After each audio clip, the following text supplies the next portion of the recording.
Tanguay électronique, en première ligne. Bonjour, ici Alex Harvey. Bienvenue à l'Esprit sportif. On parle de capitale au stade municipal. Pour les fans du junior, on parle des remparts. On manque pas une victoire du rouge et or. À l'Esprit sportif, on aime le sport.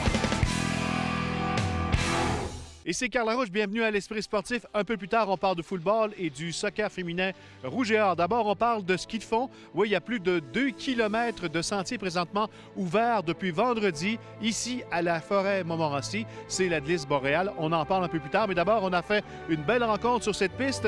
Alex Harvey qui quitte bientôt pour une autre saison sur le circuit de la Coupe du Monde.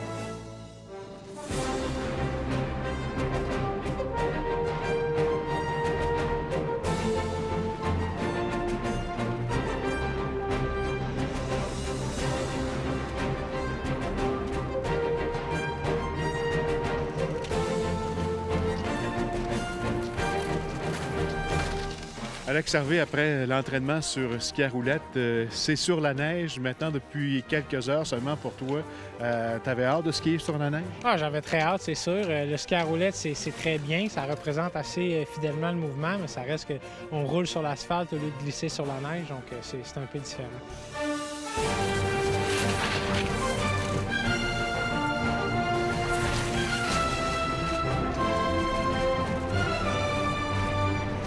C'est assez spécial que de pouvoir skier ici, là, au début du mois de novembre, ici à la forêt Montmorency. Ah, c'est très spécial. Le projet qu'ils font ici, la glisse boréale qu'ils appellent, là, c'est excellent pour l'entraînement pour tous les athlètes de tous les niveaux. Donc, il y a l'équipe du Québec en ce moment, ce matin. Moi, je m'entraîne ici. Il y a des plus jeunes aussi, donc c'est bon pour tout le monde. C'est une neige particulière, une neige artificielle qu'on a conservée. Est-ce que c'est quand même une neige qu'on peut bien skier? On peut bien skier, puis même en Europe, de plus en plus, c'est une sorte de neige comme ça sur laquelle on compétitionne en Coupe du Monde. Donc, ça représente assez bien là, ce qu'on peut retrouver pendant l'hiver. Ah, bien, au début, tu es un peu débalancé parce que les skis sont quand même plus longs que les skis à roulettes, puis la piste varie à chaque mètre. Tu sais, c'est pas une surface plane. Donc, retrouver l'équilibre au début, mais après, ça a pris 30 minutes, puis après, j'avais du plaisir, le sourire là, d'oreille à oreille. Là. Tu quittes dans quelques jours, dimanche, pour ta longue saison jusqu'au mois de mars. Oui. Ça ressemble à quoi, là, les prochaines semaines? Ah, bien, les prochaines semaines, c'est probablement s'adapter au décalage horaire en Europe, faire un dernier petit bloc d'altitude en Suisse, puis ensuite de ça, il va y avoir des courses préparatoires en Suède, première Coupe du Monde le 28-29 novembre en Finlande. Puis là, après, ça s'enchaîne presque de fin de semaine en fin de semaine jusqu'au mois de mars. Là, il y a un petit répit dans le temps de Noël, puis ensuite, il y a le Tour de ski qui commence en janvier, les mondiaux en février, puis ça se termine en mars.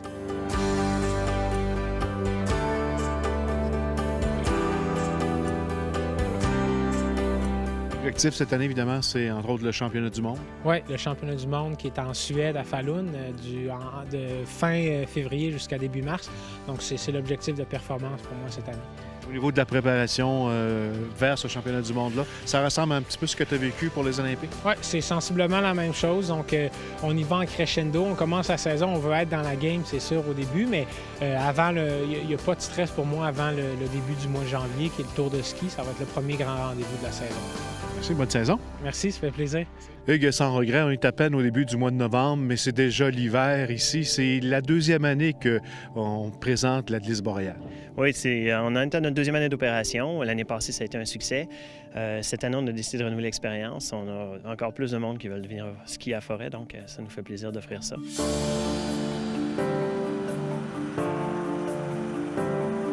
En février dernier, on a amassé 6000 m3 de neige à l'aide de canot à neige.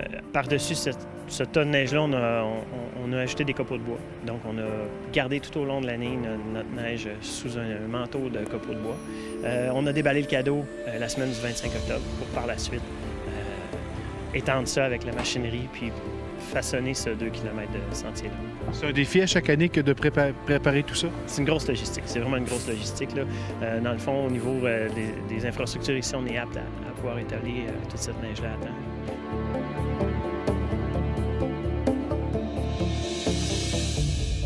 On commence souvent au 31 octobre, bien entendu, c'est les athlètes qui viennent s'entraîner, les athlètes de calibre nationaux, internationaux qui veulent faire le plus d'entraînement possible pour se préparer à la compétition. Mais plus on va se déplacer au niveau des 2-3 prochaines semaines, là, le public va commencer à arriver au moment où le froid commence à se faire ressentir dans la population, puis on veut skier. C'est ouvert à tout le monde. C'est ouvert à tout le monde, il n'y a pas de problème là-dessus, autant la fin de semaine que sur semaine. C'est génial, puis cette année, ils ont amélioré la boucle, je trouve. Là. C'est quand même très long. Là. Moi, ça me surprend qu'on puisse faire ça, puis c'est bon pour le moral. C'est vraiment génial. Ça nous permet de retrouver le sentiment de glisse et tout, puis de reconnecter avec la neige complètement, en fait. C'est super, vraiment. Je pensais pas... Les dernières années, j'étais toujours dans l'Ouest. C'est la première fois vraiment que j'utilise la neige d'automne ici, puis c'est vraiment agréablement surpris. Ici, par contre, le dénivelé est un peu plus varié, si je peux me permettre, comparativement aux autres sites. Donc, c'est ce qu'un peu les athlètes recherchent aussi, avoir un peu d'effort, si on veut, pendant la pratique. Donc, c'est vraiment un parcours qui est très, très aimé, autant par les clubs locaux que par les compétiteurs. Et on veut en faire une tradition? Oui, c'est notre intention, dans le fond, pouvoir offrir aux gens la possibilité de skier le plus possible. Merci, bon hiver. Merci, bon hiver.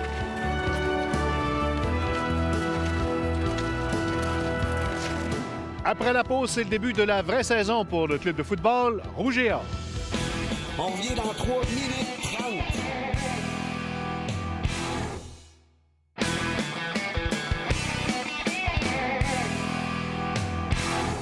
C'est samedi que débute la vraie saison pour le club de football Rouge et Or, alors que les Seniors de Concordia seront à Québec pour le match de demi-finale.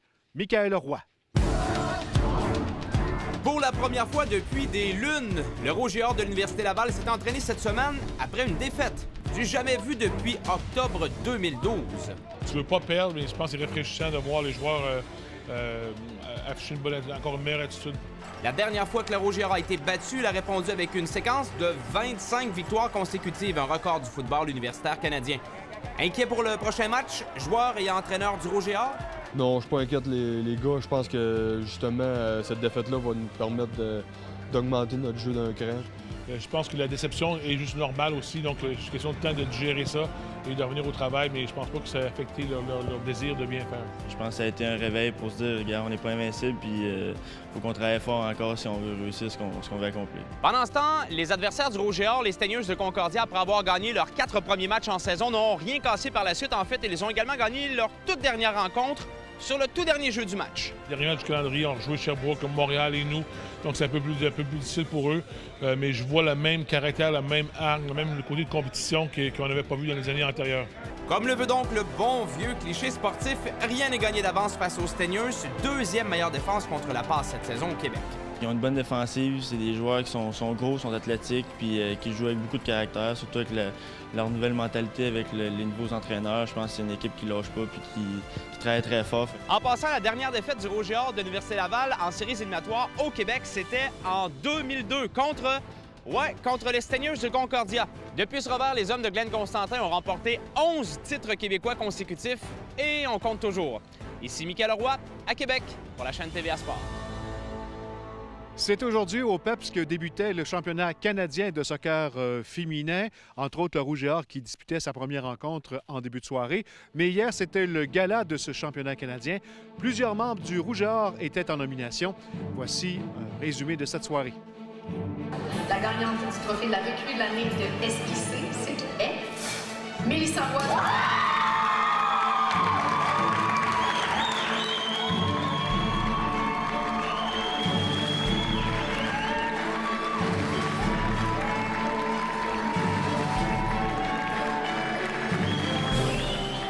J'aimerais remercier mon équipe et toute l'équipe d'entraîneurs et je vous souhaite un bon championnat canadien. Mélissa, tu es doublement récompensée ce soir. Tu es membre de la première équipe d'étoiles canadiennes. Également, recrue de l'année. Tu viens de l'apprendre, ça fait quelques secondes. Comment on se sent?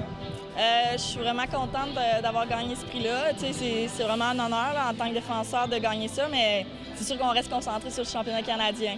Mélissa, tu es une fille de Lévis. Ton background de soccer, ça s'est à peu près toujours produit ici à Québec. Oui, j'ai joué avec Beauport dans le 3, puis après ça, au cégep, j'ai joué avec Garneau. Puis là, je suis rendue à l'université avec Laval. Moi, j'ai coaché la première fois, elle avait 13 ans. J'ai coaché avec la sélection régionale. On est allé au tournoi des sélections à Sherbrooke, c'était en 2006. Et moi, j'ai toujours trouvé que ça allait être une très bonne joueuse. Moi, je suis tellement content qu'elle ait gagné au niveau canadien. Tu peux pas savoir comment. C'est un défenseur latéral. C'est très rare qu'on reconnaisse les défenseurs. Ça démontre toute l'ampleur qu'elle a. C'est une joueuse qui est un leader sur le terrain. Elle sait comment amener son équipe vers le haut. Elle travaille constamment. Là. Elle est toujours là en train de pousser puis elle n'est jamais décourageante. Là. Elle est toujours là en train de motiver ses troupes. C'est un modèle à toujours suivre là, pour elle. C'est un modèle. Elle a une attitude qui se reflète sur le reste des joueuses, qui fait en sorte qu'on a une équipe comme ça. Une joueuse qui joue avec beaucoup de chiens, puis elle sait remonter tout le monde dans la bonne direction, là, puis elle attire tout le temps vers le haut. Fait que c'est vraiment le fun d'avoir une joueuse de même dans notre équipe. Dans ta carrière de soccer jusqu'à maintenant, est-ce qu'on peut dire que c'est ta saison favorite, ta meilleure saison? Oui, c'est sûr. Ouais, c'est vraiment une saison que j'apprécie jusqu'à présent. C'est juste qu'il faut aller jusqu'au bout. Si on y va pour l'art en fin de semaine, là, je pense que ça va être ma top 1. Mélissa Roy n'était pas la seule joueuse de l'organisation du Rouge et Or en nomination ce soir. Également à souligner Mélissandre Guy, qui était nominée dans la catégorie joueuse la plus impliquée dans son milieu communautaire. Également Ariel Roy-Petitclerc, qui a été sélectionnée sur la seconde équipe d'étoiles. Et aussi à souligner Elder Duhart dans la catégorie entraîneur de l'année. C'est sûr que d'être reconnu par ses pairs, ça fait toujours plaisir, mais le trophée ultime qu'on veut, c'est celui du championnat canadien. Par contre, fait qu'on échangerait ça volontiers pour un titre canadien. Quand tu as une bonne équipe, c'est sûr que c'est plus facile de gagner l'entraîneur de l'année que si tu as une équipe qui est plus faible. Alors, cette année, on avait une bonne équipe. J'ai pas arrêté de le dire depuis le début de l'année. C'était la meilleure équipe que j'avais en 20 ans. Puis on a réussi à terminer premier, puis à gagner la finale, puis de se rendre au championnat canadien. Il y a 2 ans, j'ai participé au défi tête rasée. Fait que j'ai mis ma tête à prix, puis j'ai réussi à ramasser 6 000 $ pour remettre à Leucan. Puis cette année, j'ai pris l'initiative d'organiser un match pour ramasser des fonds pour la Fondation du cancer du sein. C'est sûr que c'est un honneur de représenter le Canada dans un championnat canadien justement comme ça. Je l'ai vécu beaucoup au collégial, mais sinon, c'est sûr que c'est toujours plaisant d'aller vivre ces championnats-là, puis avec surtout une gang comme on a là, c'est vraiment un honneur. Là.